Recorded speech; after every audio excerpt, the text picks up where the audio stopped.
Pemerintah dan masyarakat mempunyai tanggung jawab dan peranan masing-masing untuk menjaga lingkungan guna menjamin kesejahteraan masyarakat dan generasi mendatang. Pasal 9 ayat 3 dalam Undang-Undang Nomor 38 Tahun 1999 tentang Hak Asasi Manusia menjamin bahwa setiap individu mempunyai hak untuk hidup dalam lingkungan yang sehat dan berkelanjutan. Kerusakan terhadap lingkungan mengakibatkan tingginya risiko penyakit, kerusakan ekosistem, dan konsekuensi jangka panjang lainnya seperti perubahan iklim. Selain itu, pencabutan hak-hak tersebut dapat menimbulkan ketidakadilan sosial dan meningkatkan ketegangan antara individu dan kelompok. Lantas, dengan fatalnya konsekuensi tersebut, masih banyakkah tindakan-tindakan perampasan hak terhadap lingkungan hidup? Pertambangan ilegal bukan merupakan barang baru bagi masyarakat Kalimantan Timur. Kejahatan sumber daya alam yang kian masif dilakukan ini kerap kali menimbulkan problematika sosial dan lingkungan bagi masyarakatnya. Berdasarkan data dari Badan Pusat Statistik tahun 2023, jumlah perusahaan pertambangan yang aktif beroperasi di Kaltim mencapai 193 dengan produksi batu bara mencapai 294 juta. Angka yang sangat besar namun tidak dirasakan dengan sepenuhnya oleh masyarakat Kaltim. Tenggarong Seberang atau daerah L merupakan kecamatan yang menyimpan kekayaan mineral yang dieksploitasi oleh perusahaan tambang ilegal maupun legal. Pencemaran lingkungan akibat limbah pertambangan hingga debu-debu halus hasil dari eksploitasi tersebut sudah dirasakan oleh para warga. Hal ini sangat membahayakan mengingat masih banyak aktivitas pertambangan yang dilakukan di sekitar pemukiman warga. Pemerintah sampai saat ini masih sangat lambat dalam memenuhi hak-hak dasar masyarakat. Hak-hak dasar ini telah tertuang secara jelas di dalam Undang-Undang Nomor 39 Tahun 1999 tentang HAM pada pasal 9 ayat 3 bahwa setiap orang berhak atas lingkungan hidup yang baik dan sehat. Namun, pada pelaksanaannya serta realitanya menunjukkan pemerintah masih sangat lalai dalam menjalankan dan memenuhi hak warga negara. Masyarakat yang berada di wilayah berdekatan dengan tambang harus menelan pahit dan pedihnya debu halus dan limbah-limbah tambang di sekitar rumah mereka. Oke teman-teman, bisa kita lihat di pertama bahwa ini adalah salah satu tambang ilegal yang ada di Kecamatan Tenggarong Seberang. Tambang tersebut sangat dekat sekali dengan pemukiman warga yang jaraknya kurang lebih hanya 150 meter.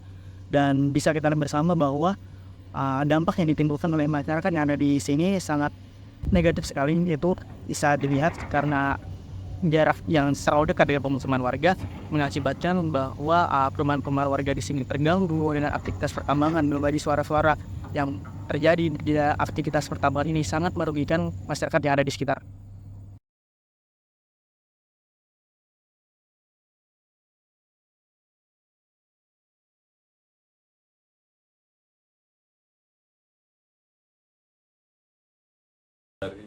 Segi negatifnya berdampak sekali kepada pertanian di sini, sangat-sangat berdampak. Kalau dia musim penghujan, petani di sini itu bisa sampai pernah itu 3 kali gagal panen karena di sini petani itu kebanyakan petani padi. Di sini itu jarang sekali petani sayur atau petani kering, jarang petani kering kalau daerah L4 di sini. Di sini rata-rata itu petani padi persawahan. Jadi sawah di sini ini kalau dia kelebihan air, terkadang kalau dia musim hujan itu, kadang-kadang dia yang namanya penampungan perusahaan itu kan overload dia kan. Nah, mungkin saking overloadnya debit air itu lebih besar kan. Jadi mau nggak mau kan keluarnya tetap turunnya ke kampung sini kan. Karena daerah persawahan itu otomatis kan daerah rendah dia kan. Karena dia persawahan daerah rendah. Larinya air dari perusahaan itu pasti ke persawahan. Insiden sering dulu itu sempat perusahaan yang paling dekat di sini dulu sempat di setiap petani yang terkena dampak limbahnya dari perusahaan itu sendiri dapat dispensasi dulunya. Setiap petani itu di sini itu minimal biasanya rata-rata satu orang petani itu biasanya ngelola persawahan itu 1 hektar. 1 hektar. Jadi dulu itu kalau tidak salah, seingat saya itu 1 hektar itu dapat ganti rugi sekitar 1,5 juta, 2 juta perkiraan itu, lupa sudah agak lama itu. Tahun berapa Pak? Sekitar mungkin 4 tahunan yang lalu. Kalau sekarang nggak ada lagi seperti itu, nggak ada lagi dispensasi tentang itu. Dinas Lingkungan Hidup. Tapi Dinas Lingkungan Hidup itu datangnya ke sini hari ini nih banjir nih. Tapi datangnya itu besok atau besok lusa. Jadi kadang-kadang apa ya? Air yang di sawah itu sudah sempat ngendap ya. Nanti yang diambil untuk sampling, untuk sampelnya itu air yang di atas. Jadi sempat air limbah itu sudah sempat ngendap ya. Jadi tidak kelihatan. Seandainya memang dia bisa datang, umpamanya dinas itu datang pas lagi banjirnya. Pagi ini hujan, sore ini dia datang, pas lagi turun airnya itu. Nah, itu kan pas. Dulu pernah sempat satu orang di sini itu sempat sampai demo, sampai nutup jalan Holing perusahaan jalan pengangkutan batu bara itu sempat sampai ketangkap, sempat sampai masuk penjara. Kalau nggak salah berapa bulan gitu, lama sudah. Nah, di situ masyarakat ini agak apa ya, mau terlalu vokal tentang dampak negatifnya perusahaan tambang ini. Jadi ada kekhawatiran untuk mau membahas tentang dampak negatifnya pertambangan. Karena sudah pernah ada kejadian orang yang terlalu keras memprotes tentang limbahnya pertambangan ini dan akhirnya dia ditangkap.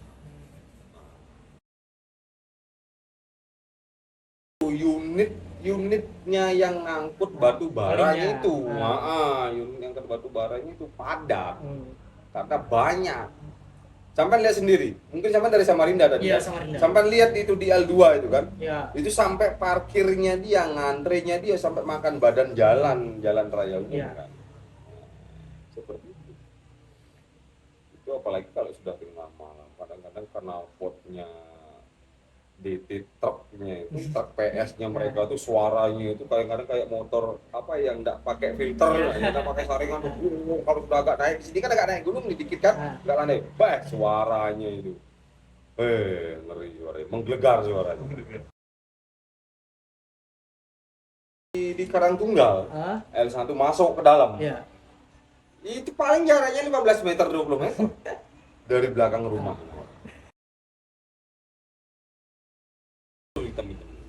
Kadang-kadang kalau lagi Mas, kadang-kadang pernah kejadian di sini tuh kan agak tikungan nih jalan kan.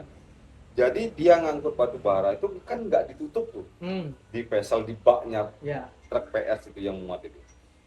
Pernah ada bongkahan batu bara yang sebesar kepala itu jatuh hampir ngenain orang. Nah, dan itu mereka yang terlibat di tambang ilegal nggak pernah ada yang tahu. Selama saya tahu ada apa namanya, ada tambang liar atau tambang ilegal, belum pernah saya lihat sih. Kalau dekat-dekat sini belum pernah ada. Ada kebimbangan juga karena seperti bahasa di awal tadi itu memang ada dampak positif dan ada dampak negatif. Nah, di samping itu memang kan orang tua kami di sini itu mikirnya anak saya nantinya janganlah jadi petani kayak saya. Kan itu awalnya kan dia punya mindset kan orang-orang tua kami. Jadi karena anaknya sudah bisa sekolah, terus bisa kerja di perusahaan itu, sudah tidak terlalu banyak ini lagi. Itu kebanyakan masyarakat di sini. Banyak rata-rata hampir rata-rata juga.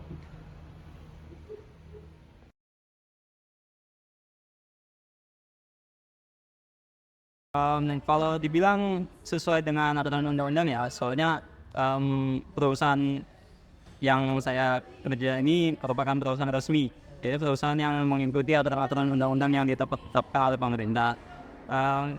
Kalau untuk pekerjaannya sendiri di pertambangan itu ya sesuai dengan aturan pemerintah yang ada, menjalankan aturan yang dijalankan di daerah-daerah tersebut.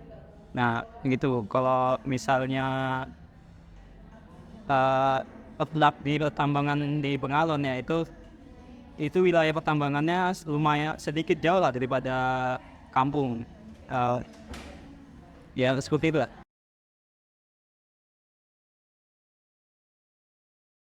Setahu saya perusahaan yang saya kerja sekarang itu dia mulai open project mulai 1998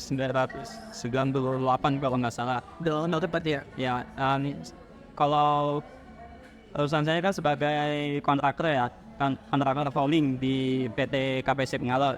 Nah itu dia ada di berbagai set lain ya, di Kalteng, Kalsel, dan Kaltara. Nah itu dia bekerja di bidang transportasi batubara dari pertambangan menuju ke pelabuhan. Nah itu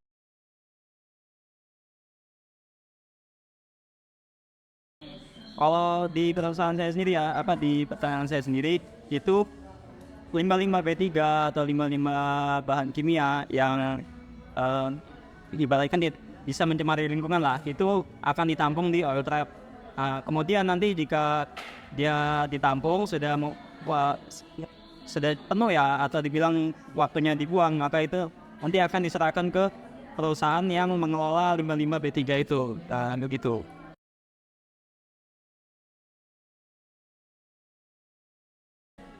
Kalau untuk sejauh ini pernah ada sih. Jadi lahan masyarakat yang berada di tengah-tengah hutan, sebagian kan lahan pertanian. Nah itu biasanya terjadi sengketa antara kepemilikannya yang belum dibayar atau memang lahan-lahan yang kelewatan lah dieksplorasi oleh perusahaan. Nah itu biasanya dilakukan mediasi oleh perusahaan untuk melakukan yang mengusahakan untuk mencapai tujuan yang disepakati bersama gitu kan. Harapannya semoga kedepannya ada perhatian dari pemerintah agar dampak dari tambang ilegal sendiri menjadi perhatian lebih dari pemerintah daerah. Hentikan praktik tambang ilegal demi masa depan yang baik. Stop tambang ilegal, selamatkan bumi untuk kita dan kita semua. Perlindungan untuk lingkungan, perlindungan untuk kemanusiaan. Usut tuntas tambang ilegal demi kehidupan yang berkelanjutan. Lingkungan yang sehat adalah hal yang hebat. Punya dua kata untuk tambang ilegal, yaitu merampas hak. Tuntas tambang ilegal demi lingkungan hidup yang sehat. Junjung tinggi HAM. Usut tuntas tambang liar. Mari melawan tambang ilegal. Say no untuk tambang ilegal. Punebeo.